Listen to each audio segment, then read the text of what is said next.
বৃষ্টিতে ভিজেই জবি শিক্ষার্থীরা তাদের আন্দোলন চালিয়ে যাচ্ছে। এই মুহূর্তে যমুনার যে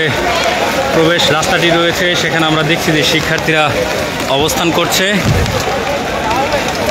এবং এখান থেকে আপনাদেরকে সরাসরি দেখানোর চেষ্টা করছি।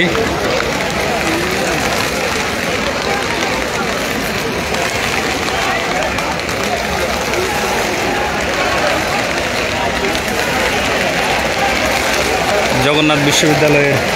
শিক্ষার্থীরা তাদের 3 দফা দাবি নিয়ে লং মার্চ টু যমুনার উদ্দেশ্যে তারা রওনা হয়েছিল এবং তারা দীর্ঘক্ষণ ধরে এখানে অবস্থান করছিল এবং অবস্থানের একটা পর্যায়ে এখানে বৃষ্টি চলে আসে। সেই বৃষ্টিকে উপেক্ষা করেও কিন্তু আন্দোলনকারী যারা রয়েছেন তাদের যে দাবি সেই দাবি নিয়ে কিন্তু এখনও অবস্থান করছেন যমুনার প্রবেশ রাস্তাটিতে এবং বৃষ্টিকে উপেক্ষা করে এবং বৃষ্টিতে ভিজেই কিন্তু শিক্ষার্থীরা তাদের যে আন্দোলন সেটি কিন্তু চালিয়ে যাচ্ছেন। আপনাদেরকে দেখানোর চেষ্টা করছি অনেক শিক্ষার্থী এই মুহূর্তে অবস্থান করছেন এবং তারা কিন্তু বৃষ্টিতে ভিজে যাচ্ছেন। আপনাদেরকে আরেকটি তথ্য জানিয়ে রাখি, তাদের যে 3টি দাবি সেই 3টি দাবির একটি দাবি হচ্ছে মূলত শিক্ষার্থীরা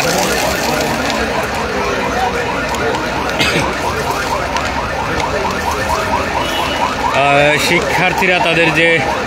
3টি দাবি তার মধ্যে একটি দাবি হচ্ছে তাদের যে হল না থাকায় 70% শিক্ষার্থীদেরকে উপবৃত্তি দেওয়া এবং তার পাশাপাশি তাদের যে 25-26 সেশনের যে একটি বাজেট দেওয়া হয়েছে সেই বাজেটটিকে কাটছাঁট না করে সরাসরি পাশ করে দেওয়ার জন্য আহ্বান করেছেন এবং তাদের দ্বিতীয় ক্যাম্পাসের যে নির্মাণ কাজ সেটিকে দ্রুত শেষ করার জন্য এবং শুরু করার জন্য তারা কিন্তু এই আন্দোলন করছেন এবং এই 3টি দাবি নিয়ে কিন্তু দীর্ঘ সময় ধরেই তারা অপেক্ষা করছেন এবং এই মুহূর্তে আপনাদেরকে দেখানোর চেষ্টা করছি যমুনার সামনে কিন্তু শিক্ষার্থীরা তাদের যে স্লোগান সেই স্লোগান কিন্তু দিচ্ছেন এবং পাশাপাশি পুরো জায়গা জুড়ে এই বৃষ্টিতে ভিজে শিক্ষার্থীরা তাদের যে দাবি সেই দাবিকে পূরণ করার লক্ষ্যে এখানে কিন্তু অবস্থান করছেন এবং আমরা দেখছি যে বেশ উল্লাস নিয়ে এবং বৃষ্টিটাকে তারা উদযাপন করেই কিন্তু এখানে তাদের দাবি নিয়ে তারা এখানে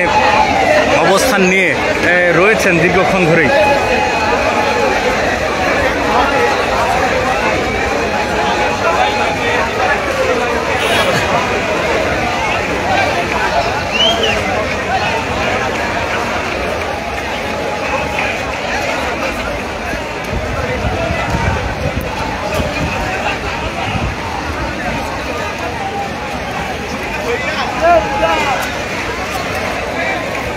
বৃষ্টিকে উপেক্ষা করে জগন্নাথ বিশ্ববিদ্যালয়ের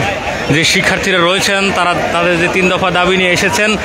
সেই দাবির লক্ষ্যে কিন্তু তারা আন্দোলন চালিয়ে যাচ্ছেন। এই মুহূর্তে প্রচুর পরিমাণে বৃষ্টি হচ্ছে, সেই বৃষ্টিতেও কিন্তু রয়েছেন। আমরা দেখছি যে জগন্নাথ বিশ্ববিদ্যালয়ের একটি বাস কিন্তু ইতিমধ্যেই যমুনার অভিমুখে চলে এসেছে এবং আরও শিক্ষার্থী কিন্তু নামছে সেই বাস থেকে। এই বৃষ্টিতেও কিন্তু শিক্ষার্থীরা এসে যমুনার সামনে অবস্থান নিয়েছেন এবং একের পর এক শিক্ষার্থীরা ধীরে ধীরে এসে কিন্তু এই যমুনার সামনে নামছেন।